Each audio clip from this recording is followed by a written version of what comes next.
morning, Pilipinas! Live mula sa Pag-asa Weather and Cloud Forecasting Center. Official na po ang simula ng ating rainy season. Nilabas na po ng Pag-asa ang press release kaugnay ng onset ng rainy season. Kaya may kasilan, ito ang mga dapat tandaan. Gumagamit ang Pag-asa ng mga weather satellite. Isolated at localized thunderstorm. Umaraw man umulan, kaakibat nyo kami tungkol sa lagay ng ating panahon.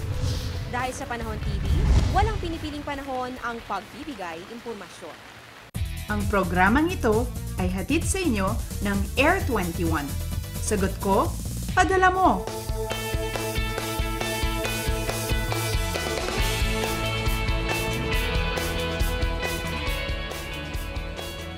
Magandang umaga, Luzon, Visayas at Mindanao. Bangon na, simulan ang bagong Pag-asa. Ika nga nila, daig po ng maagap ang masipag. Pero bilang natatanging Pinoy, dapat ay taglay natin ang parehong katangiang ito. Maagap na, masipag pa. Mas naging produktibo po ang araw kung maaga kang gigising dahil pwede mong sabayan ng magandang pananaw ang pagsikat ng ating araw.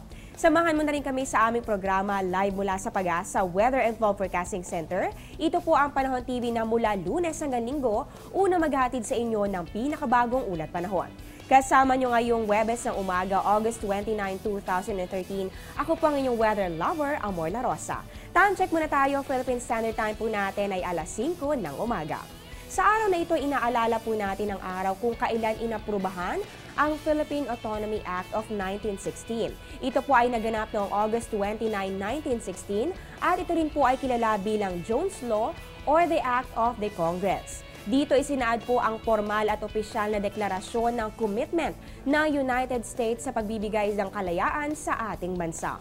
Mahalagang pangyari po ito dahil dito po ay isa po ito sa mga bahagi ng ating kasaysayan na nagbigay sa atin ng isang malayang bayan. At ngayon naman po, para po ihatid na po sa atin nilalaman ng 5am weather forecast at kung nasaan na nga ba itong si Bagyong Nando, makakasama po natin si weather forecaster Samuel Duran. Good morning, Mr. Duran. Good morning, Miss Amor, at sa lahat po ng ating mga kababayang nanonood. Magandang umaga din po sa inyo. Mr. Duran, nabanggit po kahapon ng Pag-asa. Ayon po sa inyong forecast, o pagtaya pa lamang, inaasahan po natin na maaari pong sa araw na ito ng Huwebes ay matuloy po itong paglabas ni Bagyong Nando dito sa ating area of responsibility. So ang tanong po ng marami ngayon, maaari po ba, gaano po ba kalaki yung chance na matuloy na po itong paglabas ito sa ating PAR? At nasaan na po ba ito, yung lakas po ba nito? Lalo pa po ba ito lumalakas? Sa katunayan nga po, itong si Bagyong Nando ay bahagyan lumakas at bumilis. As of 4 a.m. ngayong araw, si Nando po ay nasa layong 310 kilometers north-northeast po ng Basco, Batanes. Si Nando po ay may taglay na lakas na umabot po sa 105 kilometers per hour. Malapit po sa kanyang gitna at pagbugso po ng hangin na umabot po sa 135 kilometers per hour. Inaasahan po natin kikilos si Nando pahilaga sa bilis po na 19 kilometers per hour. Kung hindi po magbabago ng direksyon at bilis si Nando, inaasahan po natin na mamayang hapon po ay lalabas na ito ng ating Philippine Area of Responsibility. Ayan, magandang balita po yan para sa ating lahat, lalong-lalo na nga po sa mga kababayan natin dyan sa extreme northern Luzon. Dahil nga po, wala na po kayo nakataas na anumang storm warning signal at syempre po inaasahan naman natin na lalabas na po ng ating PAR si Bagyong Nando mamayang hapon. At sana nga po ay lalo pa po itong mapabilis, ano? At eto naman po, Mr. Duran, ano naman pong inaasahan natin na magiging lagay ng ating panahon sa araw na ito? Ano po bang umiiral ngayon na weather system dito po sa ating PAR? Bukod po dito kay Bagyong Nando. Sa ngayon po na pag-iigting pa rin ni Nando yung ating southwest monsoon, kaya inaasahan po natin ang Batanes, ang Calayan at Babuyan Group of Islands ay makakaranas pa rin po ng mga moderate to heavy rain showers and thunderstorms na maaari pong mag-trigger ng flash floods and landslides. Ang Ilocos Norte, Ilocos Sur, Abra, Apayao at Kalinga, pati na rin po ang natitirang bahagi po ng Cagayan ay makakaranas naman po ng mga light to moderate rain showers and thunderstorms. At yung Metro Manila naman at ang natitirang bahagi po ng bansa ay magkakaroon naman po ng mga pulupulong pagulan o pagkidlat, pagkulog. Samantala, may namataan po ang Pag-asa na bagong low pressure area. Ito po ay nasa labas pa po ng ating Philippine Area of Responsibility at nandito po.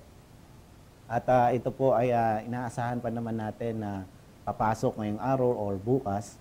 At sa ngayon ay medyo mababa pa naman ang tsansa na maging bagyo pero patuloy pa rin natin pong binabantayan. Ayan ako mga kababayan, nabanggit nga po ni Mr. Duran na ito pong low pressure area na ito ay babantayan po natin at ito naman po sa ngayon ay mababa pa naman po ang chance na mabuo sa pag-iisang bagyo. Pero syempre po, continuous monitoring po ang ating gagawin dito dahil ito po palang paglabas ng PAR nitong si Bagyong Nando ay meron na naman po palang posibleng sumunod na isang sama ng panahon. Kaya po talagang tututukan po natin yan lalong-lalo na po ngayong araw na ito. At alam na rin po natin kung saan po magiging maulan ngayong araw. Kaya po para sa mga nabanggit na lugar ni Mr. Duran, syempre po magdala po kayo ng payong kung kayo po ay lalabas ng bahay. Eto naman po Mr. Duran, naobserbahan ko lang po dito sa pagkilos itong si Bagyong Nando. Simula po nung pumasok ito po ay kumikilos pa north-northwest. So ito po ay biglang nagbago po ang direksyon. Ngayon nga po ay kumikilos sa ito pahilaga o panorte. Ano po ba ang dahilan bakit po nagkaroon ng pagbabago dito po sa pagkilos ni Bagyong Nando? Actually po, meron dalawa tayong high pressure area na makikita po dito sa may bandang itaas ni Nando. Meron tayong high pressure area dito at dito naman banda po sa may west ng Pilipinas ay meron din tayong high pressure area. Ngayon po, bahagya pong humina yung high pressure area na nasa west ng Pilipinas. Kaya po itong high pressure area na malapit naman po dito kay Nando ang nag-steer sa kanya para po magpahilaga. So yun po yung isang rason kung bakit po nag-northward itong si Bagyong Nando. Talagang malaki po ang impluwensya nitong tinatawag natin na weather system na high pressure area dito po sa pagkilos ng mga bagyo na pumapasok dito po mismo sa ating area of responsibility. At eto naman po, Mr. Duran, ito pong hanging habagat natin, kamusta na po ba ang lagay nito ngayon? Meron pa po bang naapektuhan lugar itong habagat dito sa ating bansa? Sa ngayon po, yung habagat natin ay nakaka-apekto pa rin dito po sa may western section po ng northern at Central Luzon at patuloy pa rin ito ngayong araw. Although ina-expect natin na paglabas po ni Nando ng ating PAR ay maaari na pong gumanda na ang ating lagay ng panahon dahil ang iiral naman sa ngayon yung tinatawag naman nating ridge ng high pressure area. Pero dito po sa Mindanao, kung makikita po ninyo, meron tayong mga approaching na mga cloudiness. Kaya dahil po yan sa tinatawag nating mga convergence. And although yung anticipation din natin po ng low pressure area, maaari din pong itong mabuo, kung sakali maging bagyo, ay tatawagin natin ng Odette, ay magkakaroon din po siya ng role-playing dito din po sa ating weather system na maaari din pong mag-enhance ng ating southwest monsoon.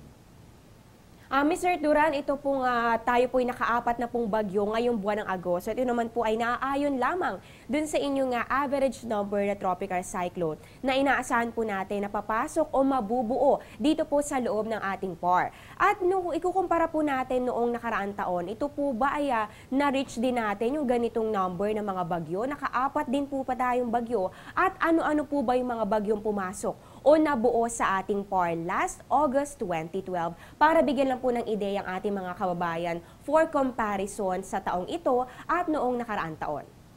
Noong nakaraang August 2012 po, nagkaroon tayo ng 3 bagyo. Ang tinataya po natin nakaraang taon is 3 to 4 na bagyo na papasok po ng ating PAR. So ngayon po ay nung nakaraang taon ay nagkaroon po tayo si Helen. Ito pong si Helen ay tropical storm na naglandfall po dito sa may northern Isabela province. At ang sumunod naman ay si Igme at si Julian. Although nagsabay sila na nag-occur dito sa loob ng ating PAR, ito po ay noong si Igme ay pumasok po noong August 19 and then lumabas po ng ating PAR noong August 26.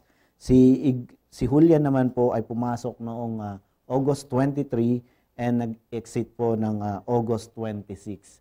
At yun po, nakatatlo tayong bagyo. At yung dalawang bagyo na po, si Julian at si Igme, ay hindi naman po naglandfall sa anumang parte po ng ating bansa. Ayan, ibig sabihin lamang po ay mas marami po ang naranasan nating bagyo ngayong taon na ito sa buwan ng Agosto. At patuloy po tayong mag-monitor sa lagay ng ating panahon, lalo pa po ngayon na meron po tayong namataang low pressure area, pero sa labas pa naman po ng ating Philippine Area of Responsibility. Ayan, maraming salamat po Mr. Samuel Duran sa ibinahagi impormasyon tungkol sa lagay ng ating panahon. Meron ka na lang po bang mga few reminders para sa ating mga manonood? Sa ngayon araw po at dito po sa Metro Manila, inaasahan natin na medyo gaganda na po yung ating panahon. Pero patuloy pa rin po tayo maging dapat laging inform at maging handa.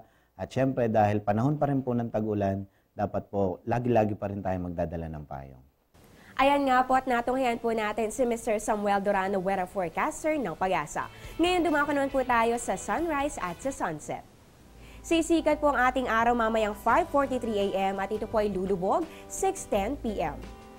Ang moonrise naman po natin ay 11:35 p.m., moonset naman po ay 12:42 p.m. at ang illumination ay aabot po ng 54%.